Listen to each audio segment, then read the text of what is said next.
Hello everyone, welcome to Sunya IAS and welcome to this lecture. Today's lecture is very special, very important because it is about a topic which is very close to UPSC's heart. And this pattern you would have found definitely in the prelims examination, because in the prelims examination, the kind of questions that are coming, 6 to 7 questions are somewhere or the other related to the African continent. And 6 to 7 questions I'm talking directly. There are more questions which are related indirectly to the African continent. So, today we are going to talk about Africa. Now, because we have this discussion from the mains perspective, we are not going to talk about locations, we are not going to talk about coups and facts. No, not about that. We are going to prepare you for a question, most probably a 20 marker, which you can get on India-Africa relations. And there is only one paper, there is no overlapping here, there's only one paper, that is GS2, the international relations aspect, wherein you can be asked this question. So, this century, the 21st century, is called the Asian century. And the next century, the 22nd century, will be the African century. Whichever country realizes this will be on an upper hand, at an upper hand, when it comes to global affairs. So, for example, I'll draw a parallel over here. I'll draw a parallel over here and explain to you how Europe realized that Asia is going to be the continent of the future, right? So Asia, maybe it targeted very clear-cut areas. It targeted Indian subcontinent and it targeted Southeast Asia. They saw which countries can actually become a resource for them. They targeted China as well, for that matter. But China has its own cultural domains so strong within itself. China is a civilizational state, right? Even India has been a civilizational state, but somehow we did get colonized. Even China got colonized, but we got colonized in such a way that our minds are still colonized with the European culture, everything European, right? Now, similarly, today, China has come forward and identified that Africa is the continent of the future. And Chinese investments in Africa have been increasing by leaps and bounds. Okay? One of the reasons why India is interested in Africa is this, but this should not be the only reason, and this should not be the primary reason also, because India and Africa have very long ties. It is said that the first man emerged from Africa and they spread out to various continents, and India was one of the first places, the Indian subcontinent was one of the first places wherein human civilization has been found. Okay, so the thing is that Africa has historically been called the dark continent. Africa is called the dark continent, and this dark has many connotations. This dark has many connotations. One connotation is that African continent is actually a hub of mysteries. There are diseases which are emerging from the African continent. There are coups happening. There are governments. So there was a coup in Gabon recently, and the leader of Gabon before the coup had been ruling for 53 years. The same leader, the same family, the same leader. So this kind of opacity makes it the dark continent. Then the dark continent also comes from the economy. Africa as such is not an industrialized continent. It is a continent which exports raw materials. Historically, it was a continent which exported slaves. Fine. So hence dark continent. And third thing, dark continent, also some people say it's the color of the skin, but it's not like that. The dark continent phrase is used for Africa because in the wave of industrialization, in the wave of development, Africa is one continent which is the which has been kept behind, which has lagged behind. However, it is prospering at a very fast pace. That is also true, but historically it has lagged behind. And India, for that matter, is trying to gain partners who can rely on India. India is trying to gain partners who can rely on India, who can trust India, who can actually look for India as the elder brother. So that we are doing. So Africa becomes a very important resource over there. Now, when we talk about the current relations, first of all, some basic things that you should know is that Africa is the second largest continent of the world, right? Second largest continent of the world, both in terms of population also and in terms of size also. And of course, the first is Asia. Now let's come to the current relations when it comes to India-Africa partnership. See, trade relations, although we are doing good over here, but please remember that whenever we are mentioning Africa as a whole continent with more than 50 countries. So when we say that India is the fourth largest trading partner, India is the fourth largest trading partner for Africa, it is not a very good figure. Of course, China is superseding us. It is not a very good figure because we are focusing on just some countries. Let's say countries like South Africa, countries like Nigeria, countries like Congo for that matter, countries like Egypt, of course, but not overall with the smaller countries. And that is problematic. Then overall, bilateral trade is about $28 billion.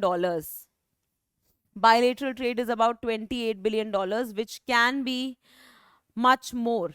It's the $28 billion is the export value. Similar is the import value. So as much as we import, as much as we export, can be much more.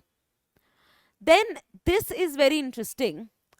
Line of credit. Now, line of credit is not just giving a loan to someone. Okay, please understand that. Line of credit is performance based releasing of funds. Okay, so when we promise line of credit to a particular country or a particular continent or a particular organization, we keep releasing funds from time to time.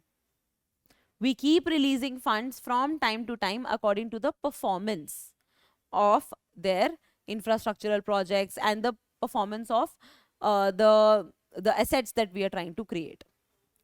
So Africa overall is the second largest recipient, and I want you to keep writing all of this because if you have the book that we provide, Sunya IAS GS2 book, that is fine because it will be having all the content. But if you don't have it and if you're not planning to order on it, then you have to make the handwritten notes. Otherwise, everything you will find in the book. Fine. Then India's top 5 markets, Nigeria is one of them. But within Africa, we have top 5 markets, and even a country called Togo, which is not at the center of affairs when it comes to Africa, is also one of them. So that is a good thing. But overall, our markets are just concentrated around South Africa, around Nigeria, and countries like that. Then we mostly export finished products to them. We mostly import the raw materials for them. But again, our trade is not exploitative, as I just told you, that it is about 28 billion of exports, 28 billion of imports for both of us. So it is not exploitative at all. And what we need to do is that increase our exports and our line of credit in such a manner that they are able to produce more. We have to go towards their capacity building. Then when we talk about political aspect, Africa being the dark continent, being called the dark continent, is not as the at the helm of affairs when it comes to global policy making. Hmm? Asia still has seats in the United Nations Security Council. There are 2 seats which are there for Asia, but no seats for Africa, right? And in fact, it was in the G20 summit in India that Africa was included in the G20 also. So India has been regularly visiting African countries, especially since 2014, since the arrival of the NDA government. So since 2014, there have been 29 high level visits to Africa. And please understand that these visits have to be balanced out with other countries. We have to, our delegates, our prime minister, our home minister, our ministers overall have to visit countries like US also, countries like UK also, countries like, let's say, China also. So along with all of that, we have been able to balance 29 visits to the African continent, which is good. So this kind of statistic, if you write, then it shows that you are actually understanding the examples also. You have some concrete examples. Then when it comes to Indian missions in Africa, as I told you that initially our focus was on countries like Nigeria, on countries like South Africa, but now we are realizing the potential of this particular continent. So in a span of 3 years, in a span of 2018 to 2021, just look at this carefully, we have opened 18 new missions in Africa. We have opened 18 new missions in Africa. Now, all of these missions are not necessarily embassies. But the thing is that we are opening up channels to communicate, to establish formal relations with 18 new countries for that matter in the so-called dark continent. Then India Africa Forum Summit is very important. India has started engaging with Africa on a summit level basis. And when summit level basis engagements happen, it leads to products like the inclusion of African Union in G20. Fine. It was long on cards, the inclusion of G20 in the inclusion of AU in G20.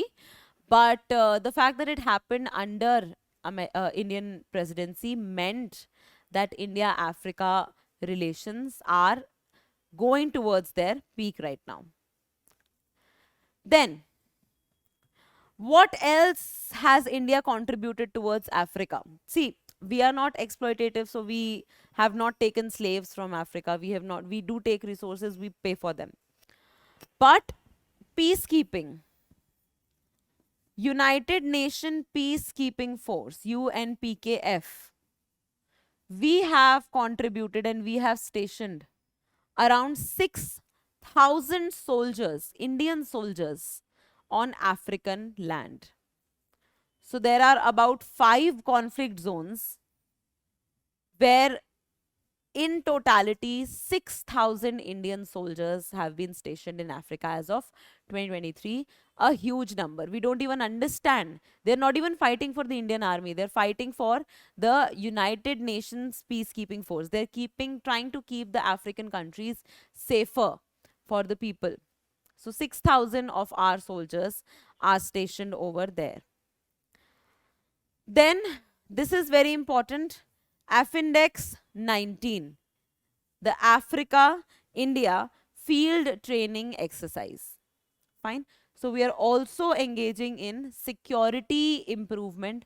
the improvement of the security architecture of Africa. We are trying to give them our expertise.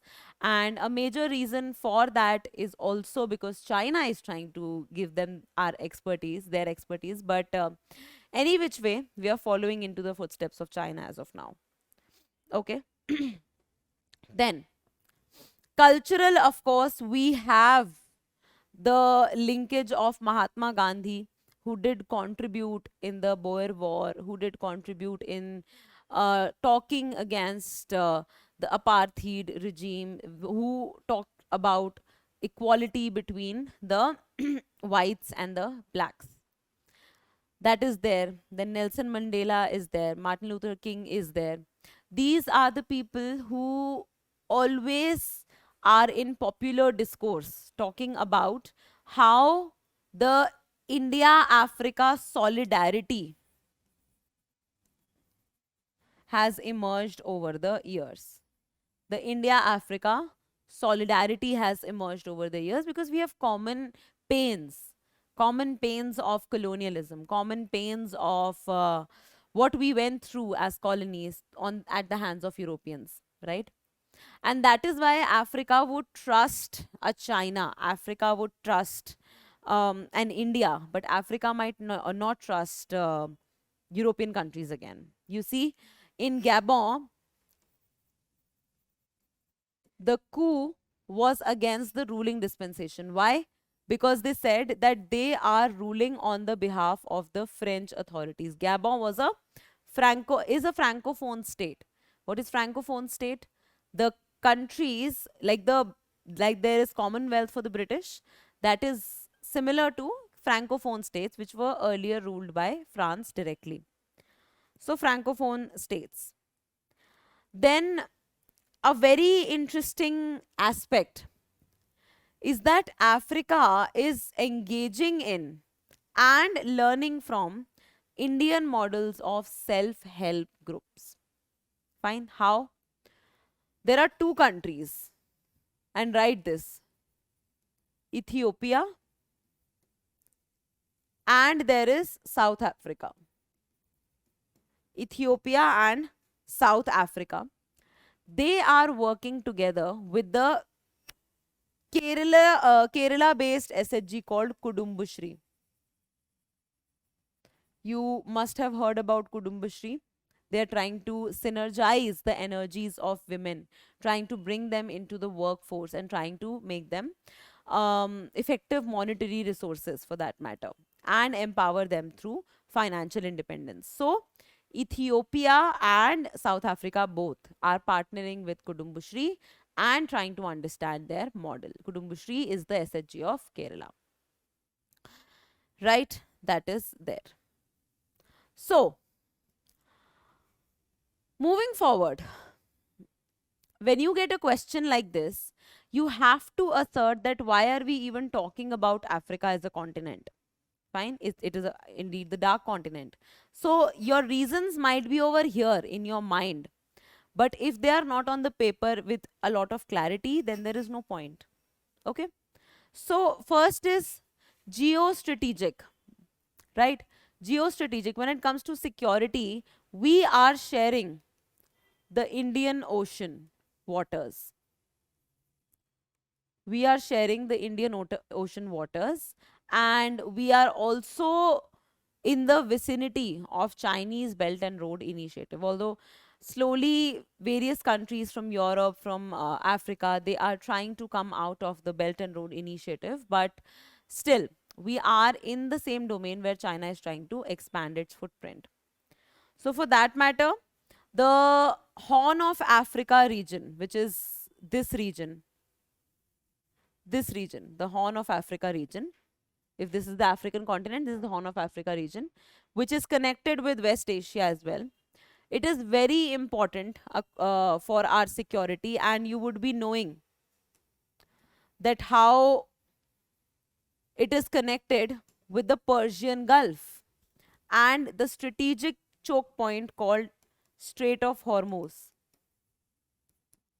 Fine.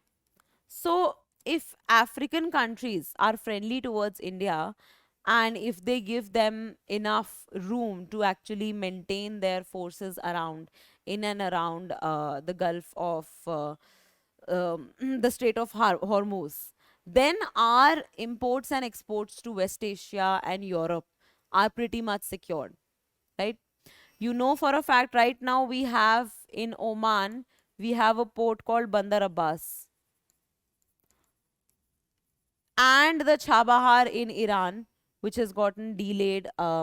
It is functional but gotten delayed, and there is Chinese interference also. So if we have the countries of Horn of Africa giving us their space to station our port, to station our troops as well, it safeguards our exports and imports from West Asia and Europe. Energy diversification. Africa can be the future of renewable energy. Okay, it has huge barren lands for solar energy, it has proper wind channels for creating wind energy. Although it has a short coastline, and it might not feel so that it has a short coastline, but Africa does have a short coastline, in fact the shortest when it comes to the continents. So that is there, but still, when we talk about energy diversification, we are trying to go beyond fossil fuels, and Africa is going to play an important part over there. So that is there when it comes to Africa and the economic, the security aspect of it. Then economic aspect, we know, as I told you, that African century is the upcoming century. The 22nd century is going to be the African century only. So in that regard, it is the growth pole of the world. And any economy, how does it grow? Economy grows when it first becomes a market for products. When it becomes a market, after that people start producing also, and then it becomes a producer for products. So right now Africa is in the stage where it is a market for most of the goods of the world, and it is exporting raw materials, and it's slowly trying to get industrialized. So potential market, it is resource rich, and agricultural practices can be shared. So both India and Africa face a common problem, which is desertification. The problem is of desertification. You know that Africa has the Sahara Desert. You know that India has the Thar Desert. You might be remembering that there was a locust attack in Pakistan, in India. It did damage crops in Haryana, Rajasthan, and Punjab. Where did that locust attack emerge from? It emerged from Africa, right? So the thing is that we have common geographies, and we have common problems, and our agriculture is impacted by common issues, desertification being one of them, right? Agriculture was impacted by the locust attack. So if India and Africa relations are robust, we will be able to perform better when it comes to agricultural resilience. Okay. Then the support for UNSC permanent membership. African countries, the AU as an organization, of course, it was under India's leadership that AU got included in the G20. So AU as a body has always supported India's candidature for the United Nations Security Council P5 seat, the permanent membership of India when it comes to the Security Council. Always Africa has said that India needs to be a part of it. And overall, because everyone knows that Africa is the continent of the future, if India, like we just did in the G20, if India is able to improve the position of Africa vis-a-vis the global affairs, we will be able to create a better position for ourselves when it comes to foreign policy making. Fine. So that is there. Then these are some of the instances and some of the, again, significance and reasons and importance why Africa-India relations will always remain important. Going back to history, the Bandung Conference, which talked about the Afro-Asia unity. The Bandung Conference was the starting of non-aligned movement, and there was the non-aligned movement after that, which talked about the Afro-Asia unity. So you would be knowing that one of the main aspects of NAM as an organization is to ensure Afro-Asia unity. So when you get a question on India-Africa relations, make sure that you write Afro-Asia unity and the fact that we had common founders in NAM. Strong people to people connection, increase bilateral visits, as I told you, है ना? 29 visits approximately since 2014, and 18 new missions being opened in Africa. Then food security and social security. So food security, I have already told you, our wheat reserves, our buffer stocks have been exported to Africa time and again whenever Africa has required us to do so. Fine. So that is there. And social security. See, India overall right now is heading towards the peak of its demographic dividend. Africa is still reeling under poverty.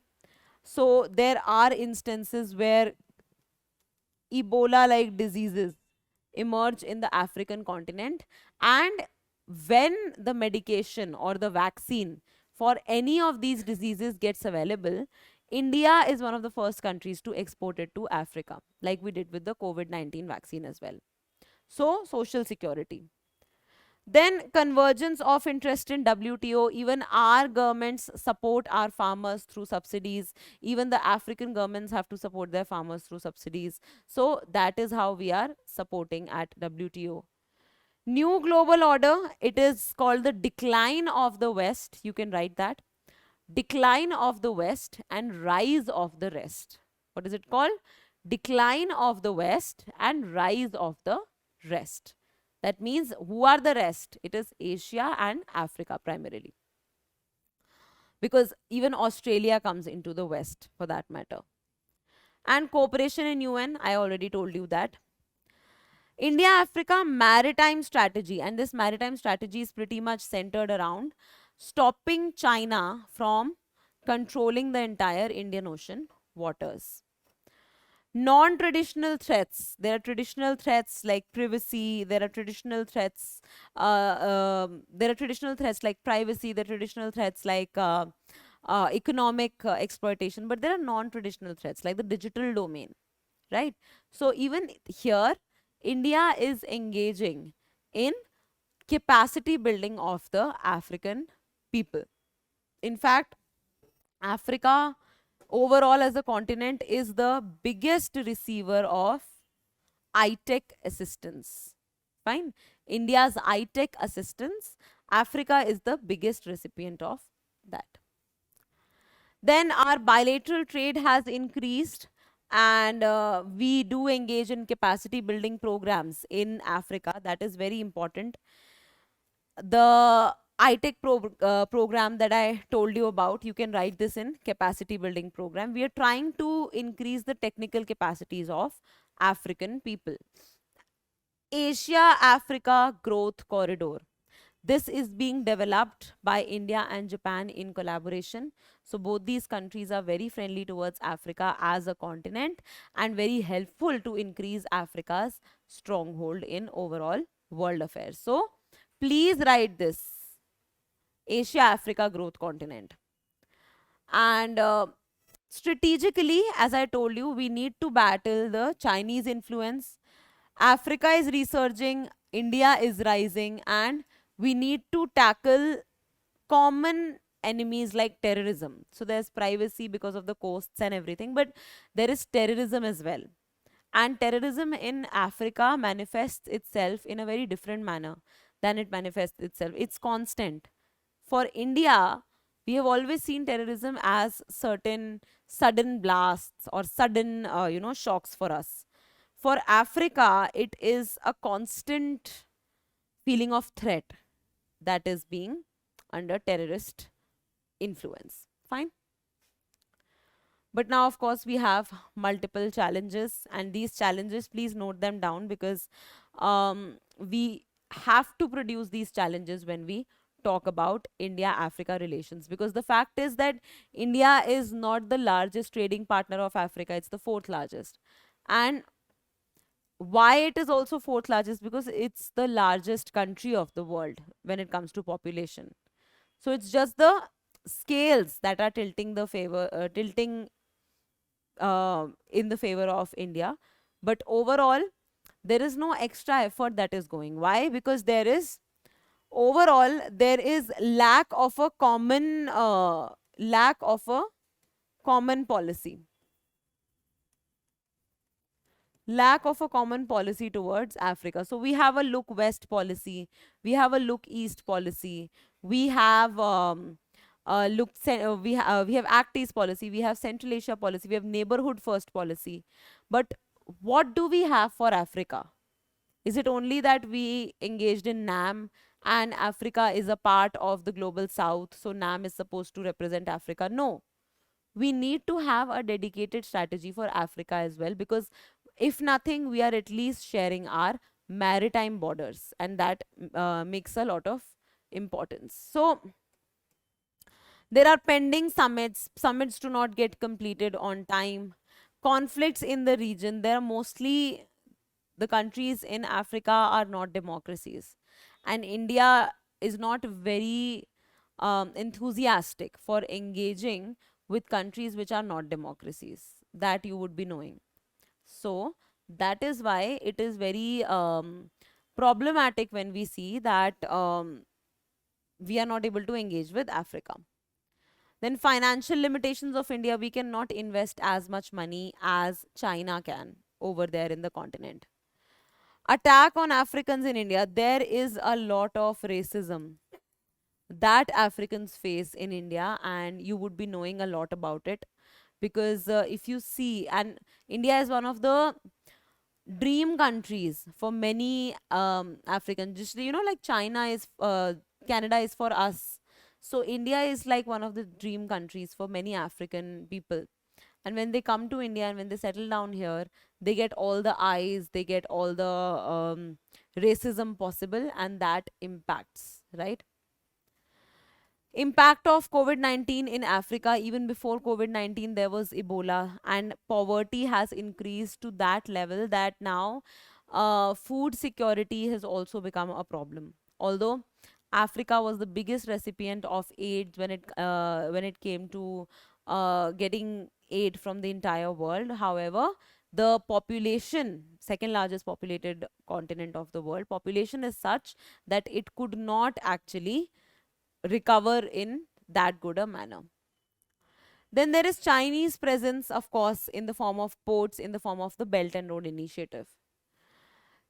China has deep pockets, China has checkbook diplomacy, China has debt trap diplomacy, and all of that creates an impact. Then Chinese infrastructure projects, China's predatory and exploitative engagement with Africa, just like it did with Sri Lanka. It actually wants to take away the autonomy of Africa overall. Fine. So if we talk about Chinese trade with Africa, it stands at more than $200 billion. Stands at more than $200 billion. And India's trade with Africa is nowhere comparable to that. Fine. That is a problem. Then poverty and unemployment has increased, disinflation, health crisis, increasing public debt, and terrorism in Africa. As I told you, that these are the issues that COVID has exacerbated. Use this word, COVID. All these problems were already existing. COVID has exacerbated, increased these problems. Fine, that is there. Now let's come to what India has done, because it's not that India has not looked at Africa at all. We have engaged in many developmental projects over there. So when we talk about the infrastructural development, you give examples. Okay, there are railways, there are roads, there are bridges, everything that India has building, but you give examples like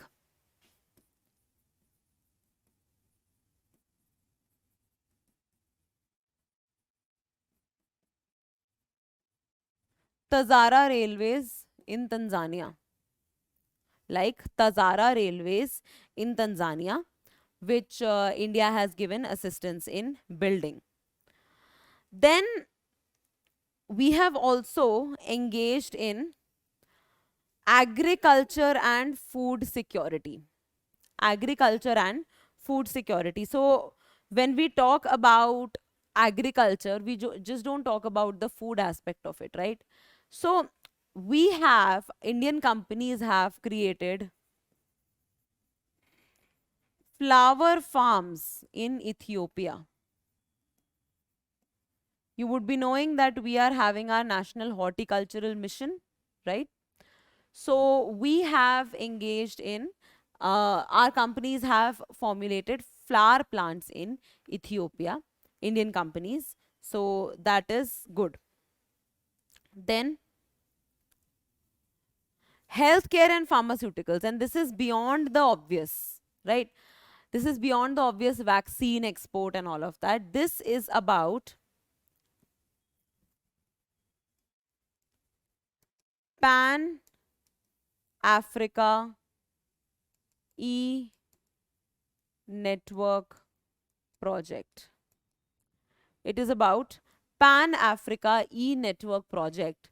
And under this project, India is engaging in telemedicine. You would be knowing that there are various initiatives, like there is this Starlink initiative by Elon Musk, wherein he's trying to give internet access to the remotest corners of the world through satellite internet, Starlink, right? So now that internet prevalence is increasing, India is trying to give the healthcare and pharmaceutical help that Africa has always needed by strengthening the Pan Africa E Network project throughout Africa, strengthening the internet system, and when it comes to healthcare, providing telemedicine services. Then education and skill development. So like we keep on looking for, let's say, the scholarships in Harvard, in Cambridge, in these kind of universities. ICCR, Indian Council for Cultural Relations, which is a government body, it keeps on giving scholarships to the African students so that they can come here, they can study, they can understand about Indian Asian culture, their history, and they can develop on that. So that is our way to engage in education. And many of our companies also have opened up their institutes in Africa. They're trying to focus on Africa as a continent. So that is there. Then renewable energy. As I told you, that it is one of the very important aspects which will take India Africa relations forward. So here we have India Africa Clean Energy Finance Program. India Africa Clean Energy Finance Program. Please write this example. India Africa Clean Energy Finance Program. That basically means that we are trying to get in the finances for clean energy projects, which is solar projects, which is wind based projects, which is overall geothermal energy projects, nuclear energy even. So India Africa Clean Energy Finance Program, we are trying to strengthen our renewable energy there. Then, as I told you about Starlink by Tesla, by Elon Musk, actually, not by Tesla. Information technology and communications, we are also trying to expand broadband connectivity, and by we, I mean our company, Bharti Airtel. Airtel is trying to increase broadband connectivity in African continent, and this you can give as an example. Then, like we look for US, Russia, and even now Israel for our defense needs, Africa does look towards us for its defense needs, because we also have some defense exports, right? But US, Russia, they are not the ones who are importing weapons from us. So it's the African countries who are actually importing weapons from us. So we have given naval vessels, we have given radars to them for security, and because that is a continent where a lot of conflict persists, our so-called war economy, like war economy is just used for America though, but our arms get the market in Africa. Then overall COVID aid, private sector involvement is there. These are the Airtel example, the overall flower farm in Ethiopia example. These are the examples of private investment. So when it comes to COVID, you would be happy and surprised to know that about 1 lakh COVID vaccines were given to just a single country, Nigeria, by India. And that's why I say that our focus has been on a few countries when it comes to Africa, but it has to increase overall. It has to be expanded, not just towards Nigeria or South Africa, but overall to the African continent. So these are some key investment, and these will help you to add value to your answer, that you will not be writing just vague pointers. If you write these pointers, you will be able to score better. Now, way forward. See, way forward when it comes to Asia or Africa, it's pretty similar. It's the fact that even African countries are well aware about the fact that they do not need Chinese interference and eventually giving away their land to China itself. They do not want that. So India has to act as a balancer when it comes to the African continent and protecting them from China through giving them resilient finance. Resilient finance. We need to give them resilient finance. We cannot be giving them a debt trap. We need to give them resilient finance. Then enabling strategic convergences. So for example, security of the Horn of Africa region is a strategic convergence that we need to engage in, right? So we need to establish strategic convergences. This is our perennial problem. India as a country, we have this perennial problem that we promise but we don't deliver. China delivers, promises also, delivers also. They're very good with their work in that regard. So whatever projects we promise, we have to actually deliver those projects.